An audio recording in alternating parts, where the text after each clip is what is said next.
5월 23일 월요일. 지금 누구와 통하십니까? 중국에서 여행할 때 일입니다. 깊숙한 마을로 들어가는 붐비는 버스 안에서 한 꼬마 아이를 무릎에 앉히게 되었습니다.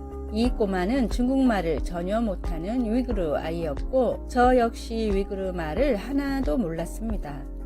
하지만 몸짓과 그림만으로 우리는 버스를 타고 가는 16시간 동안 또 아이의 집에서 민박까지 하면서 배꼽 빠지게 웃고 놀았습니다. 떠나는 날 아이는 닭똥 같은 눈물을 흘렸고 아이 엄마는 제가 떠나지 못하도록 신발까지 감추었습니다. 말은 단 한마디도 몰랐지만 의사소통은 물론 마음까지 주고받았습니다. 어떻게 그럴 수 있었을까요? 제가 얻은 답은 아주 간단합니다. 언어가 통하지 않으면 서로 무슨 이야기를 하고 있는지 주의 깊게 살피면 되고 열심히 들어주려고 노력하기 때문입니다. 그런 과정을 통해서 말이 아닌 마음이 통하기 때문입니다. 동물이나 식물하고도 이야기를 나눈다는데 사람끼리 다르다고 해봐야 얼마나 다르겠습니까? 진정한 대화는 서로의 마음이 통할 때 이루어집니다. 마음이 열려야 대화가 가능하게 되는 것입니다. 마음을 닫아버리면 아무리 많은 말을 해도 전혀 소용이 없습니다. 오늘의 말씀, 너희 말을 항상 은혜 가운데서 소금으로 맛을 냄과 같이 하라. 그리하면 각 사람에게 마땅히 대답할 것을 알리라. 골로새서 4장 6절. 오늘의 찬송 440장 어디든지 예수 나를 이끌면. 오늘의 만나, 진리의 복음을 전하기 위해서 필요한 것도 결국은 소통하는 마음입니다. 주변의 이웃들과 진심으로 소통해 보세요.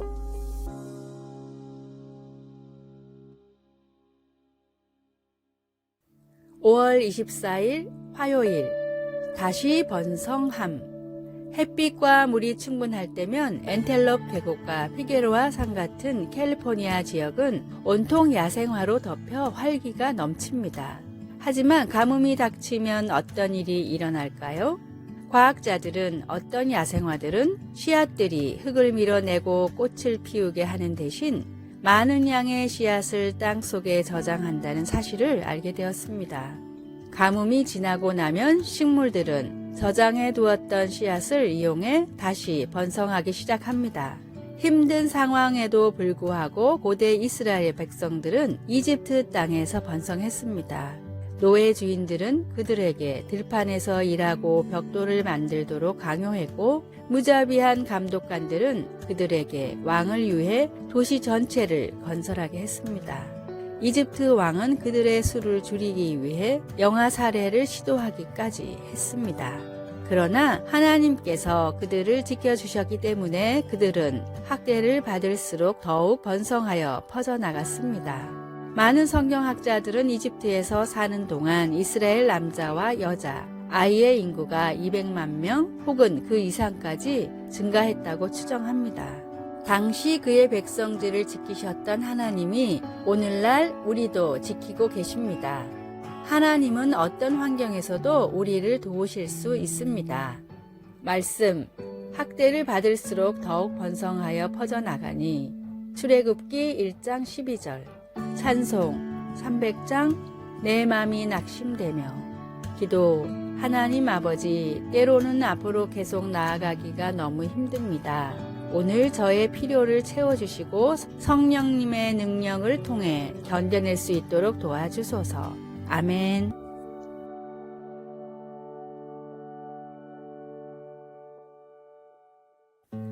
(5월 25일) 수요일. 여전히 그대로인 것. 주사기는 19세기 중반 프랑스에서 발명됐습니다. 현대의학 기술 발전에 혁명을 일으킨 것으로 평가받는 주사기는 몸통과 피스톤 그리고 바늘로 이루어져 있습니다. 주사기가 개발된 뒤로부터 약 160년이 지나고 많은 기술들이 발전했지만 지금도 주사기는 그때와 거의 비슷한 형태와 구조로 이루어져 있습니다. 그 이유는 아무리 기술이 개발되고 새로운 이론들이 나와도 주사기는 초창기 그대로의 모습이 가장 효과적이기 때문입니다. 스피커 역시 마찬가지입니다. 과학기술은 눈부시게 발전하고 있고 스피커에서 사용되는 부품들도 계속해서 달라지지만 소리의 음역대를 나눠서 출력하는 방식만큼은 아직도 몇백 년 전의 방식인 투웨이 혹은 쓰리웨이 방식입니다. 음의 영역을 4개, 5개로 나눌 수도 있지만 몇 배의 돈을 들여 그렇게 한다 해도 기존의 방식과 큰 차이가 나지 않기 때문에 지금도 아무리 비싼 스피커라 하더라도 이 방식을 벗어나는 것들은 사실상 없습니다. 이 역시도 수백 년의 역사 동안 이 방식이 가장 효율적이라는 것이 증명됐기 때문입니다. 세상이 달라지고 시대가 변해도 여전히 그대로인 것들이 있습니다. 시대를 초월한 진리는 변해서도 안 되며 바꾸려고 해서도 안 됩니다. 예수님의 십자가로 완성된 복음이 바로 모든 인간들이 믿어야 할 망고불변의 진리임을 항상 기억하십시오.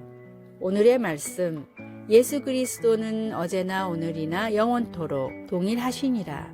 히브리서 13장 8절. 오늘의 찬송 434장 귀하신 친구 내게 계시니. 오늘의 만나 어떤 시대에도 진리의 말씀을 향한 믿음만큼은 지켜나가게 하소서. 인류의 죄에는 복음이 유일한 정답임을 믿고 또 전합시다.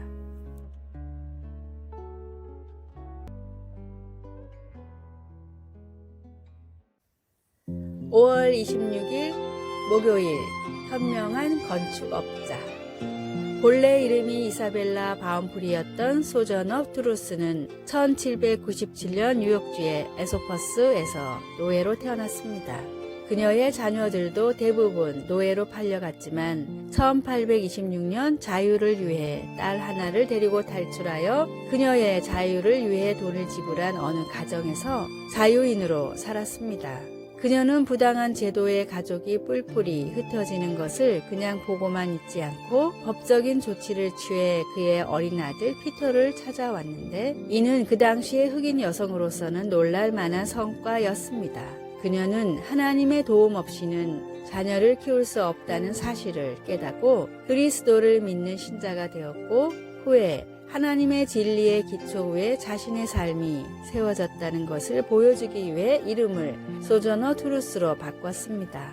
잠언 14장을 기록한 솔로몬 왕은 지혜로운 여인은 자기 집을 세우되 이와 반대로 미련한 여인은 자기 손으로 그것을 허느니라 라고 말합니다.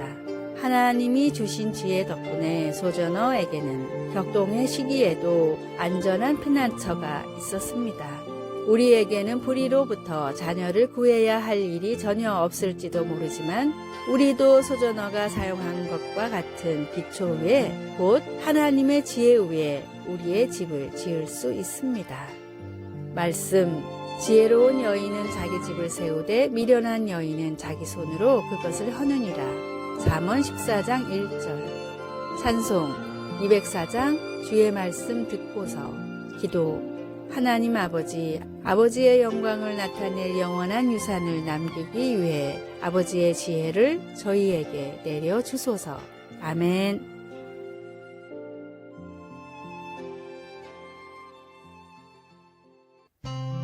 (5월 27일) 금요일. 마음의 모양이 있다면. 인디언들이 남긴 상형 문자 중에는 사람의 가슴 부분에 동그라미와 네모가 그려진 것들이 있습니다. 이 도형들은 사람들의 마음을 나타낸 것인데 하나같이 어린아이들의 마음은 네모로 어른들은 동그라미로 그려져 있습니다. 인디언들은 이 이유를 이렇게 설명합니다. 어린아이들은 작은 잘못을 저질러도 금방 뉘우칩니다. 양심의 가책을 받아 거짓말을 잘 못하고 금방 드러나기 때문입니다. 인디언들은 그 이유를 아이들의 마음은 네모로 되어 있어서 잘못을 하면 모서리에 찔려 참을 수가 없어서라고 생각했습니다.